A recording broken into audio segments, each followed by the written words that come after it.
राजस्थान में बढ़ते cyber crime ने सरकार को भी चिंता में डाल रखा है। खुद गृह मंत्री ने पुलिस के आला अधिकारियों को साइबर क्राइम के खिलाफ प्रभावी रणनीति बनाने के निर्देश दिए हैं। यह बात गुरुवार को अजमेर पहुंचे डीजीपी मनोज भट्ट ने पत्रकारों से कही। प्रदेश में पिछले कुछ सालों में साइबर क्राइम तेजी से बढ़ा है। चिंताजनक बात यह है कि प्रदेश की पुलिस अभी तक साइबर खतरे को भांपने और उसके खिलाफ कार्रवाई करने के लिए तैयार नहीं है। पुलिस के पास साइबर क्राइम के मामलों की तफ्तीश के लिए न तो पर्याप्त संसाधन है और न ही साइबर एक्सपर्ट्स। ऐसे में साइबर क्राइम पुलिस और सरकार के लिए सिरदर्द बनते जा रहे हैं। सरकार की साइबर क्राइम के खिलाफ चिंता को इससे समझा जा सकता है कि खुद गृह मंत्री गुलाबचंद कटारिया ने पुलिस के आला अधिकारियों को साइबर क्राइम के खिलाफ प्रभावी रणनीति बनाने और हर जिले में कम से कम एक साइबर क्राइम एक्सपर्ट नियुक्त किए जाने की सलाह दी है। आज की मीटिंग का बेसिकली एजेंडा तो आने वाला उर्स है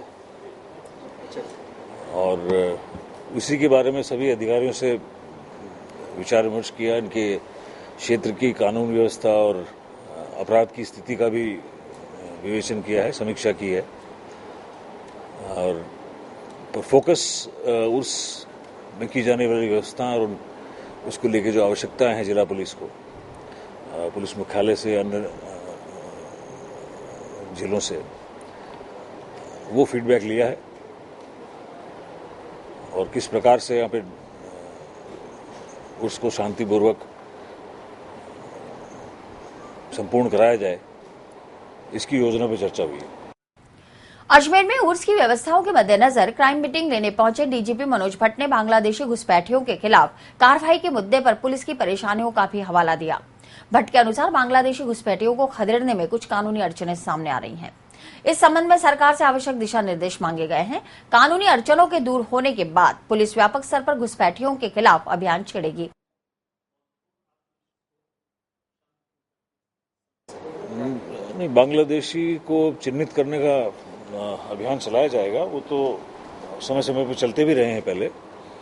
उसमें कुछ कानूनी पेचीदगियां हैं जिसके बारे में भी चर्चा इस मीटिंग में भी हुई है। उसके लिए राज्य सरकार से, गृह विभाग से हम बात करके जो भी इसमें दुविधा है उसको दूर कराएंगे ताकि इनको वापस पुशबैक करने का जो प्रक्रिया है वो आसानी से हो सके। सर, अजमेर स्मार्ट सिटी बनना जा रहा है, पुलिस कैसे स्मार्ट होगी? स्मार्ट सिटी का भी मैंने विस्तार से चर्चा भी नहीं कर पाया हूँ। आपने कुछ प्रपोजल बनाए हैं, उस प्रपोजल के भी एग्जामिन करेंगे उस प्रपोजल को और उसमें कुछ अगर कोई रद्दबदल की, कुछ और इम्प्रूवमेंट की गुंजाइश हुई तो वो करके राज्य सरकार की मदद से और जो भी इसमें केंद्र सरकार का योगदान होना है उसकी मदद से बिल्कुल स्मार्ट सिटी और अमेजिंग अजमेर बनाएंगे इसको। प्रदेश में साइबर क्राइम का ग्राफ बढ़ा है, लेकिन अब सरकार को आशा है कि साइबर एक्सपर्ट की मदद से इन अपराधों की रोकथाम में मदद मिलेगी। डीजीपी मनोज भट्ट के अनुसार जोधपुर से सरदार पटेल पुलिस यूनिवर्सिटी में साइबर क्राइम का कोर्स शुरू किया जा चुका है। बहुत जल्द ही साइबर एक्सपर्ट्स पुलिस बेड़े में शामिल होंगे और अपराधों की रोकथाम में मदद मिलेगी। क्राइम मीटिंग में आईजी अमृत कलश, डीआईजी महेंद्र चौधरी सहित डिप्टी सीओ और एसएचओ शामिल हुए। बिल्कुल, साइबर क्राइम एक बहुत बड़ी चुनौती है और उसके लिए अभी हम को प्रशिक्षित पुलिसकर्मियों की आवश्यकता है। जोधपुर में जो सरदार पटेल पुलिस यूनिवर्सिटी है उसमें साइबर क्राइम का कोर्स भी इंट्रोड्यूस किया गया है। हम उन स्टूडेंट्स पे आस लगाए हैं और अपेक्षा कर रहे हैं कि जब वो वहाँ से दक्ष होकर निकलेंगे तो उनकी सेवाएं हम लेंगे।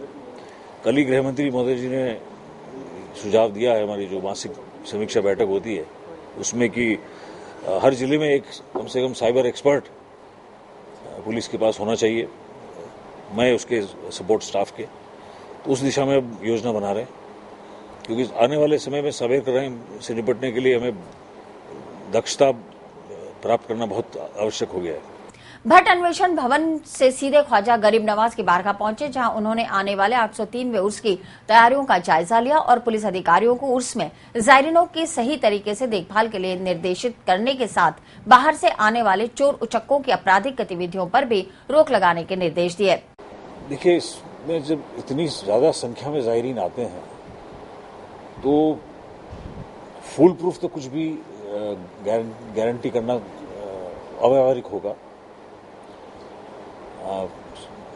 खासतौर से जैसे फ्रिस्किंग की बात, 100% फ्रिस्किंग पॉसिबल ही नहीं है। और हाँ, रैंडम फ्रिस्किंग, सरप्राइज फ्रिस्किंग ये अपनाया जाता है। क्राउड कंट्रोल का जहां तक सवाल है, मुझे अब भी ध्यान है 786वां जब उर्स 1998 में हुआ था, तब मैं यहीं था और उस वक्त पहली बार हमने बैरियर्स की व्यवस्था लागू की थी।